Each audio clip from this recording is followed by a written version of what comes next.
Welcome back to the channel. ఈ దొరాసాయ్ అనే ఒక యూట్యూబరు నిన్న ఒక వీడియో అయితే పెట్టాడు. అతని ఫోన్కి ఒక ఓటీపీ వచ్చిందని, ఆ తర్వాత ఒక కాల్ వచ్చిందని, అది లిఫ్ట్ చేయగానే డబ్బులన్నీ పోయినాయి అకౌంట్లో అని చెప్పేసి మనం నిన్ననే అనుకున్నాం ఇదేదో వెబ్ సిరీస్కి ప్రమోషన్లా ఉందని చెప్పేసి.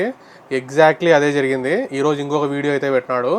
అది అవేర్నెస్ కోసం చేస్తున్నాను, సేమ్ ఇదే సైబర్ క్రైమ్స్ మీద ఒక వెబ్ సిరీస్ అయితే తీస్తున్నానని చెప్పేసి మంచి నాటకం అయితే ఆడి అతని వెబ్ సిరీస్ని అయితే బాగానే ప్రమోట్ చేసుకున్నాడు. నిన్న నేనున్న పరిస్థితుల్లో ఒక్కసారి అకౌంట్ నుంచి డబ్బులు రిలీజ్ చేశాను. ఈజీగా డబ్బులు సంపాదించే వాళ్ళ మైండ్ సెట్ ఎలా ఉంటుంది? ఇలాంటి సైబర్ నిన్ననే అసలు ఎవరు నమ్మలే, ఫుల్గా బూతులు అయితే తిట్టినారు. వీడేదో డబ్బులు దొబ్బడానికి ప్లాన్ చేస్తాడని చెప్పేసి ఈ రోజు అయితే బయట పెట్టేసుకున్నాడు మొత్తానికి promotion. Next prime minister Narendra Modi Bhogapuram airport అయితే ఇనాగ్రేట్ చేయడానికి వచ్చారు. అల్లూరి సీతారామరాజు ఎయిర్పోర్ట్ ఇది శ్రీకాకుళం, విజయనగరం, వైజాగ్ వీటి మధ్యలో ఉంటుంది. 3 సిటీస్కి అయితే యూజ్ అవుతుంది. వైజాగ్ నుంచి 40-45 కిలోమీటర్స్ అలా ఉంది. ఇది విజయనగరం నుంచి ఇంకా దగ్గర 30-35 అలాగా. శ్రీకాకుళం ఎంతో మరి. దీన్ని అయితే మరి వైఎస్ఆర్సీపీ వాళ్ళు మేమే చేసినామని అయితే ప్రచారం చేసుకుంటా ఉన్నారు. భోగాపురం ఇంటర్నేషనల్ ఎయిర్పోర్ట్ ముమ్మాటికి వైఎస్ జగన్ గారి కళ అంట. 2023లో శంకుస్థాపన చేసి 2026లో ఫస్ట్ ఫ్లైట్ ల్యాండ్ అవుతుందని అప్పుడే వైఎస్ జగన్ గారు చెప్పారంట. కానీ ఏమీ చేయకపోయినా క్రెడిట్ అంతా నాకే కావాలంటూ తెగ వెంపలాడుతున్న సిబిఎన్ చంద్రబాబు నాయుడు అంట. అందరికీ తెలుసు వీళ్ళు ఏం చేయలేదని. భోగాపురం ఎయిర్పోర్ట్ పనులు ఆపాలని హైకోర్టులో పిటిషన్ వేసిన వైఎస్ఆర్సీపీ వాళ్ళ ఛానల్లోనే వచ్చింది. అప్పట్లో ఫుల్గా ట్రై అయితే చేసినాడు. భోగాపురంకి ఎర్ర బస్సు రాదు, ఫ్లైట్ ఎందుకు, ఎయిర్పోర్ట్ ఎందుకు, వీళ్ళ మీద ఎలాగైనా కేసులు పెడదామని కేసులు పెట్టడము అంతా చేసి ఇప్పుడు వచ్చి భోగాపురం ముమ్మాటికి వైఎస్ఆర్ కళ అంటే ఎవడన్నా నమ్ముతాడా? ఓన్లీ వాళ్ళ 40% ఓటర్స్ మాత్రం నమ్ముతారు. చాలామంది ఉన్నారు 40% ఓటర్స్. నేను ఏమో అనుకున్నా కానీ చాలామంది అయితే ఓటర్స్ అయితే సపోర్టర్స్ అయితే ఉన్నారు. మా ఫ్యామిలీలో కూడా ఉన్నారు. జనసేన వాళ్ళు ఒక వీడియో అయితే పెట్టినారు. సప్త సముద్రాల అవతల ఉన్నా కూడా భక్తులు అందరినీ కూడా పిలిపిస్తామని చెప్పి కూడా సందర్భంగా చెప్తా ఉన్నా. భక్తులు ఊడదీస్తారు అని ప్రతి ఒక్కరికి కూడా తెలియజేస్తారు. ఈయనకి ఇదేం ఫ్యాంటసీయో కానీ అందరినీ పిలిపించి బట్టలు ఇప్పించి చూడడము.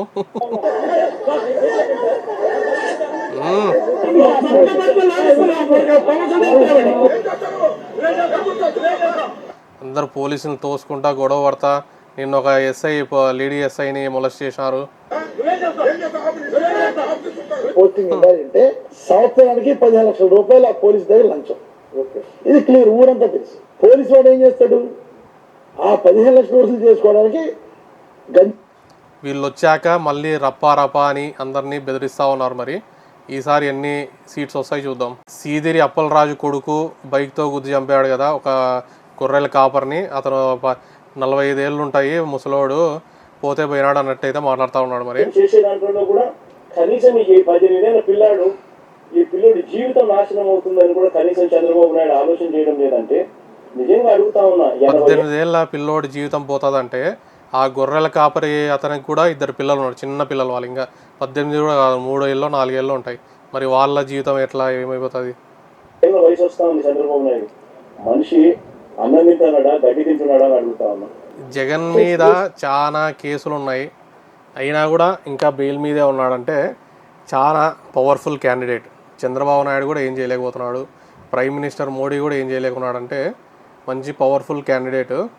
ఇతను ఇలాగే ఉంటాడు, వీళ్ళు అలా తిట్టించుకుంటూనే ఉంటారు. టీడీపీ వాళ్ళు పవన్ కళ్యాణ్ కూడా తిట్టుతూనే ఉంటారు. ఎవరు ఏం చేయలేరు వీళ్ళని. మోడీ అయితే నిన్న ఒక వీడియో పెట్టాడు, హాయ్ ఫ్రాన్స్ అని చెప్పేసి. నిన్న అంటే సీజేపీ ప్రొటెస్ట్లో ఫుల్గా బూతులు అయితే ఇచ్చినారు కదా మోడీని, వాళ్ళందరినీ వదిలేస్తున్నా, ఫర్గివ్ చేస్తున్నా అని అయితే ఒక వీడియో అయితే పెట్టినాడు. మీ మీద కేసులు పెట్టి బొక్క అనుకున్నాడేమో. నెక్స్ట్ ఈ ఓవైసీ వందే మాతరంలో హిందూ దేవతల గురించి ఉంటుంది, అందుకు నేను పాడను అంటున్నాడు. వీళ్ళు బీజేపీ వాళ్ళు ఒకటి పెట్టారు, ఈ వందే మాతరం పెట్టేసి దాని భావం అని పెట్టారు. భారతమాతకు వందనం, తీయని నీటితో, కమ్మని పండ్లతో, చల్లని గాలులతో, పచ్చని పైరుతో విలసిల్లే భారతమాతకు వందనం. రాత్రులు తెల్లని వెన్నెలతో పులకిస్తూ, విరబూసిన చెట్లతో శోభిస్తూ, స్వచ్ఛమైన నవ్వులతో, మధురమైన మాటలతో మాకు సుఖాలు కలిగిస్తూ వరాలిచ్చే భారతమాతకు వందనం అని దాని భావం ఆ వందే మాతరంకి. కానీ ఫుల్ పోయం అయితే ఇంకొకటి ఉంది వందే మాతరంకి. ఈ ఫుల్ పోయంలో లాస్ట్ 3-4 స్టాన్సెస్ అనుకుంటా. అందులో అయితే దుర్గాదేవి గురించి, ఇంకా లక్ష్మీదేవి గురించి, ఇలాంటి కొన్ని దేవతల గురించి అయితే ఉంది. అవి మరి ఫుల్ పోయంలో అయితే ఉంటాయి. మరి దాని గురించి ఈ ఓవైసీ అయితే పాడము మేము ముస్లిమ్స్ అంతా అంటున్నాడు. నెక్స్ట్ ఇతను French ex pilot Pierre Henri Chuet అంట. ఇతను ఆపరేషన్ సింధూర్ అప్పుడు Indian Air Force Rafale jets అయితే పడిపోయాయని చెప్పాడు. అలాగే చైనీస్ ఫైటర్ జెట్స్ని పొగిడినాడంట. ఇతనైతే చైనాకి స్పైయింగ్ చేస్తున్నాడని చెప్పేసి అరెస్ట్ చేసినారు, దొంగనా కొడుకు. నెక్స్ట్ స్పెయిన్ సిటీ కోటాలో ఫుల్గా మైగ్రెంట్స్ అయితే, మొరోకన్ మైగ్రెంట్స్ అయితే వచ్చారు. వచ్చి సర్వనాశనం చేసినారు సిటీని.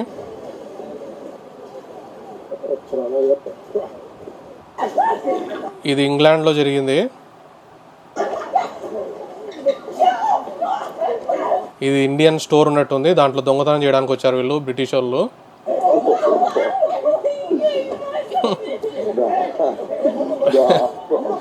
వాళ్ళని ఇండియన్స్ అయితే ఫుల్గా అడ్డుకుంటా ఉన్నారు. ఎంత దోచుకుంటారా బాబు, మా దేశానికి వచ్చి దోచుకున్నారు, మళ్ళీ మా షాపు కూడా వచ్చి దోచుకుంటారా అని.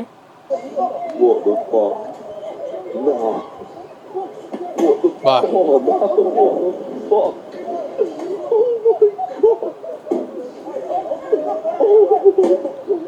తను ఆపకుండా కొట్టినేచ్చు కదా వాళ్ళని. ఎంత పిల్లనాయాలి అంత ఇల్లు.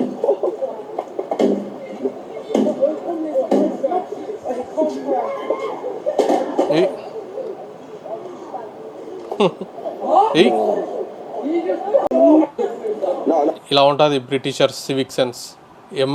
ఎంఐఎం ఎమ్మెల్యేస్ ఎమ్మెల్సీస్ లేక్ మీద ఉన్నవి బిల్డింగ్స్ అయితే డెమాలిష్ చేశామని చెప్తా ఉన్నారు.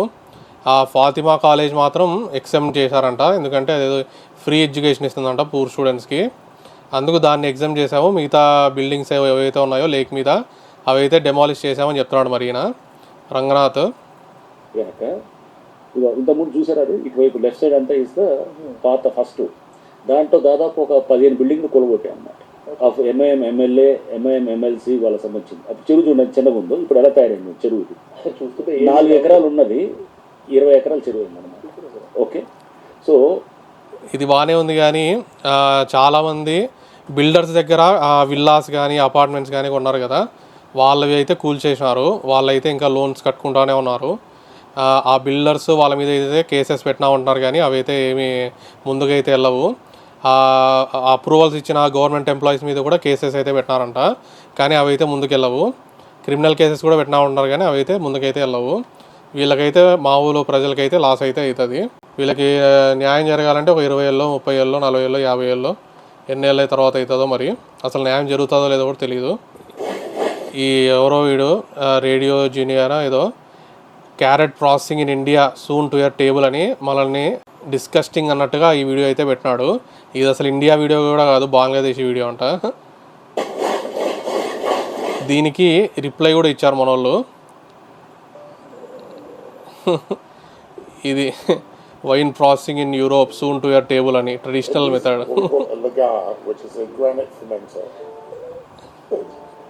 ఇది డిస్కస్టింగ్ అయితే ఇది డిస్కస్టింగేగా మరి. ఎలా వల్లరా బూతులు తిట్టడం అపరాధం కాదంట, వీని తిట్టాల ఫుల్గా బూతులు. అమ్మ నా బూతులు తిడితే సెట్ అవుతాడు. गाली देना इज नॉट अ क्राइम. अगर कोई गाली देता है वो बुरा हो सकता है, वो बुरी बात हो सकती है, तो उसको आप समझाइए, उसको आप कहिए कि गाली मत दो. लेकिन బూతులు తిట్టడం క్రైమ్ కాదంట, వీని తిట్టాల. పచ్చి బూతులు తిడితే అమ్మ నా బూతులు సెట్ అవుతాడు. చెత్త నా కూడా. బెంగళూరులో 7000 స్టూడెంట్స్కి HIV పాజిటివ్ అయితే వచ్చిందంట. బెంగళూరు స్టూడెంట్స్ అని చెప్పేసి ఈ వీడియో పెట్టినారు.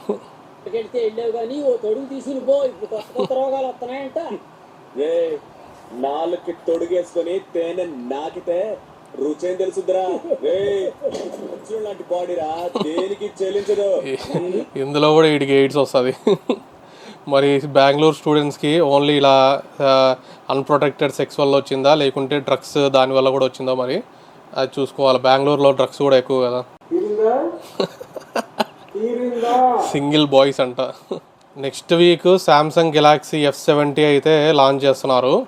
256 GB storage, 5 MP ultra wide camera, 2 MP macro unit, 50 MP primary camera. Price వచ్చే 6000 mAh battery, 45 watt fast charging. Price వచ్చేసి 35,000 అలా ఉంటుందంట. నెక్స్ట్ వీక్ రిలీజ్ అవుతుంది Samsung Galaxy F70. Next major సిటీస్లో కమర్షియల్ సిలిండర్స్ ఉంటాయి కదా, హోటల్స్కి వాటికి వాడేది, దాని మీద 200 రూపీస్ అయితే తగ్గిస్తూ ఉన్నారు. ఇది మరి అన్ని మేజర్ సిటీస్కే అంటే ఢిల్లీ, కోల్కతా, హైదరాబాద్ అలాగా మిగతా చోట్లకు కూడా స్లోగా వస్తుందేమో మరి. Next spider man brand new day just 1 to 2 డేస్లోనే 100 crores అయితే కలెక్ట్ చేసిందంట. స్కామ్ 2026 అంట.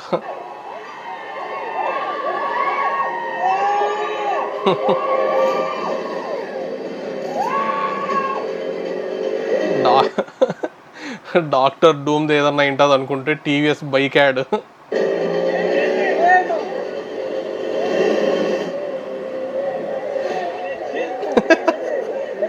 అరే చీ అంట ఎవరో.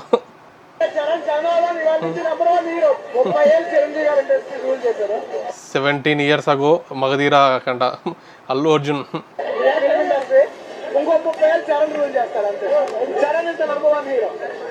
30 ఏళ్ళు చిరంజీవి గారు రూల్ చేశారంట, ఆ తర్వాత 30 ఏళ్ళు రామ్ చరణ్ రూల్ చేస్తాడంట. Number 1 hero. అప్పట్లో బాగానే ఉండేటోళ్ళు. ఒరే వైష్ణవితో ఏంట్రా మాకు ఈ రోతా చీచి, ఈ హీరోయిన్ వద్దు వంశీ అన్న, అసలు నీకు ఓకే ఎలా చెప్పాలనిపించింది అని ఒకరైతే అతని హేటర్ని ఇలా బయట పెట్టుకున్నాడు.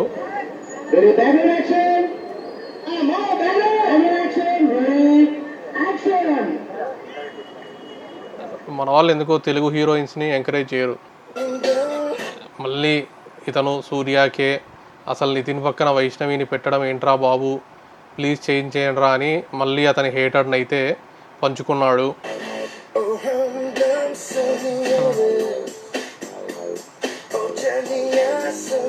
ఈ మూవీలో ర్యాపిడో డ్రైవర్ క్యారెక్టరా?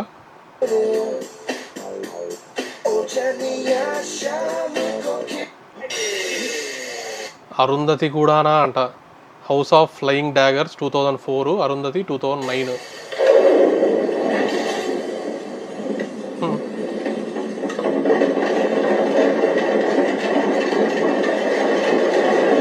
అక్కడక్కడ బాగానే లేపేసేటోళ్ళు మన వాళ్ళు, అక్కడక్కడే దాదాపు లేపేసేటోళ్ళు. ఇప్పుడు కుదరట్లే, కష్టపడుతున్నారు అందుకే. పాడనా అంటది.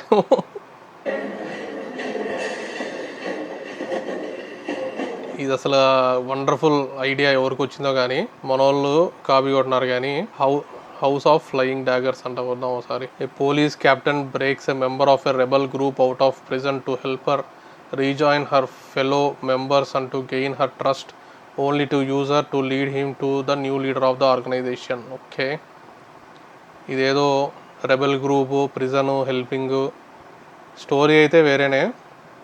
సీన్ ఒకటి లేపేసినారు. కిరణ్ అబ్బవరం అన్నయ్య ఫైనలీ బర్స్ట్ అవుట్ అయ్యాడు. అసలు కిరణ్ అబ్బవరంతో మీకు ప్రాబ్లం ఏంటి? ఎన్ని క్వశ్చన్స్ వస్తాయి, ఎన్ని దాటాలి మనిషిని? ఒకడు ఎంపీ కొడుకు అంటాడు, చెక్ చేసుకోడు, రియాలిటీ వాడికి ఉండదు. అసలు కిరణ్ అబ్బవరంకి వచ్చిన ట్రాల్స్ విజయ్ దేవరకొండ కూడా రాలే. ఒకడేమో పొలిటీషియన్ కొడుకు అంట, బాగా బలిసినోడు అంట. అంటే అన్నా ఊరికి వెళ్తే చెప్తున్నా కదా, నాకు కూలి పని చేసుకున్న స్థాయి నుంచి దాకా వచ్చామన్నా, ఏంటి ప్రాబ్లం? కిరణ్ అబ్బవరం ఎదగకూడదా? అప్పుడు అలా హీరోయిన్ వైపు కెమెరా పెట్టాలి. కిరణ్ అబ్బవరం ఎదగకూడదా? కిరణ్ అబ్బవరం సినిమాలు తీయకూడదా? లాక్డౌన్ తర్వాత ఎస్ఆర్ కళ్యాణ్ నడపం కొట్టాం, ఏ ఒక్కరు నాకు చూపించండి. ఈరోజు నేను మాట్లాడుతున్నాను గట్టిగా. మొత్తానికి చెన్నై లవ్ స్టోరీ అయితే హిట్ కొట్టేశాడు. ఎంతో బాగానే కలెక్షన్స్ కూడా వచ్చాయి. దీపిక పడుకునే అవుట్ ఫ్రమ్ కల్కి to one Spirit, why is different working style compare to Telugu and Bollywood. Venky Atluri reply, if I'm doing Bollywood film I will learn culture and working standards there. నేను Bollywood film చేస్తే అక్కడ culture, working standards నేను అలవరుచుకుంటా అంటున్నాడు. In same way if a Bollywood actor comes to Telugu they have to adapt similarly. అలాగే Bollywood actor వచ్చినప్పుడు కూడా వాళ్ళు అడాప్ట్ అవ్వాల్సి ఉంటుంది అంటున్నాడు.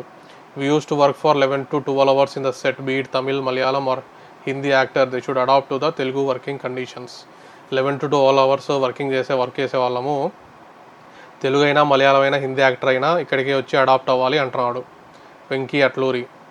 అసలు ముందే కాంట్రాక్ట్ రాసుకునేటప్పుడే ఆమెకు అంతగా ప్రాబ్లం ఉంటే ముందే కాంట్రాక్ట్లోనే రాసుకోవచ్చు కదా, నేను ఇన్న అవర్సే వర్క్ చేస్తాను, ఇంతకు మించి చెయ్యను అని. అంతా అయిపోయినాక, ఒక ఫిలిం కూడా అయిపోయినాక సెకండ్ పార్ట్కి ఇట్లా చేసిందంటే అయినా కూడా కల్కిని ఎవరు ఆపలేరురా, స్పిరిట్ని అయితే అసలుకే ఆపలేరురా, చితక్ కొడతాయి రెండు. Tom Holland Zendaya high octane BGMs and item song will be added from today అంట. నిన్నెవరో వచ్చి ఐటమ్ సాంగ్ లేదు బీజిఎమ్స్ బాగాలేదు అన్నాడు కదా, అతని కోసం Tom Holland as Ram, Zendaya as Sita. ఇదెవరో